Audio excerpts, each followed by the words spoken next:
Now, most people have a problem with Donald Trump's tariffs. Now, the day he announced the tariffs is the day that the North Koreans wanted a meeting. What does that mean? To me, the dots connect in a way that the Chinese forced the North Koreans to meet with Trump and talk about getting rid of nukes. Why? The Chinese do not want a trade war with the United States. They get a lot of their food from us. They get most of their employment from us. The majority of what they export comes to the United States. The majority of the food they import come from us. So they would have a famine and mass unemployment if they had a trade war with the United States. Two, the Chinese, it's a one-party state. There's no release for the pressure of a famine, for the pressure of massive unemployment. They could not stay in power with a trade war with the United States. Not a real one, anyways. And the tariffs are the start of that. So the Chinese are scared to have a trade war with the United States, so they're going to do what they need to.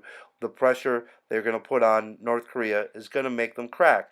Why are they doing it now? Because Trump is the first president in history that looks like he's serious about potentially starting a trade war or doing something about North Korea. When you start out saying there is no military solution, you're saying we're not going to do anything until we're nuked. The North Koreans are making nukes with the intention of blackmailing or attacking the United States. There is a military option 1 second after a nuke goes off inside of the United States.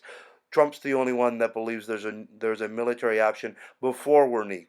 I take that back. There's two people that believe there's a military option before the United States is nuked. That would be Tim Anderson and President Donald Trump. So it's not a coincidence that these sanctions or these tariffs go into effect, and all of a sudden the North Koreans want to talk. Another positive on the tariffs. Tariffs is sending a message to the Rust Belt that the president cares about you. West Virginia, Pennsylvania, Ohio. You've got Senate seats up. You've got House seats up. This is telling them that the president cares about them. The Democrats don't. Some of the Republicans don't. But the president is willing to start a trade war for mining jobs, for steel jobs, for coal jobs.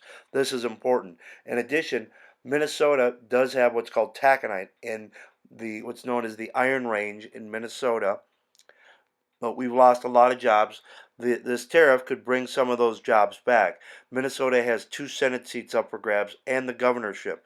So a 1 or 2 point swing towards the Republicans for a tariff would put the Republicans over top in Amy Klobuchar's seat and Al Franken's old seat.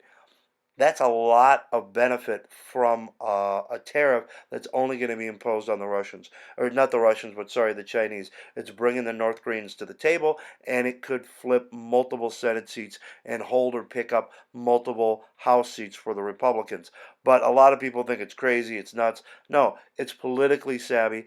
Foreign policy, it's extremely savvy.